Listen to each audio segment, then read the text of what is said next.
We are wired to climb. From our earliest years, human instinct drives us to seek status, accumulate power, and secure a place at the top of the ladder. We are constantly asking ourselves how we can be the greatest. That exact tension is playing out in a dimly lit first-century room in Jerusalem. A close group of followers has gathered around a table, and the air is thick with ambition. Every person at that table is silently wrestling with the question of who among them is the most important. They are looking for a leader in the traditional sense, missing the reality of true authority. This diagram shows the standard hierarchy of power they expected, a pyramid with authority seated at the top. Jesus, the only one holding absolute power, prepares to address their ambition with an unexpected physical action.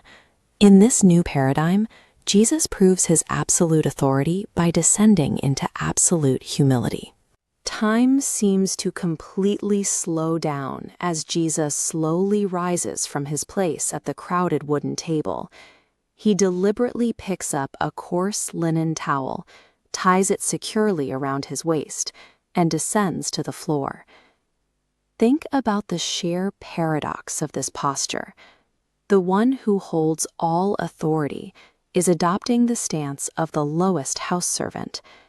It is a scene that commands the silent praise of heaven, yet down here in the dirt, the reality is decidedly gritty. He is physically washing the grime off the feet of his own disciples.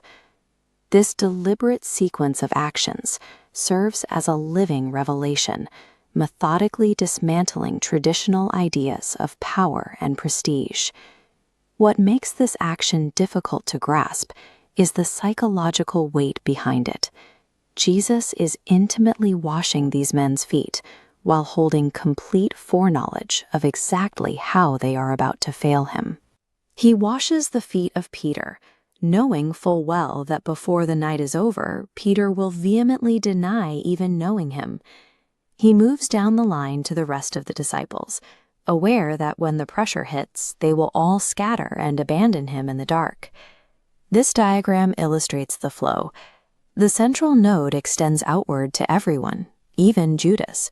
The betrayer remains included. This outward flow remains unbroken, even when return connections are severed by betrayal. He washes their feet because his core identity is love. True love is unilateral.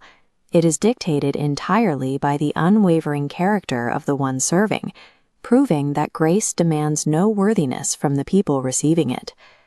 Today, the call is to mirror this radically different heart posture, rather than achieving the greatness this world advertises.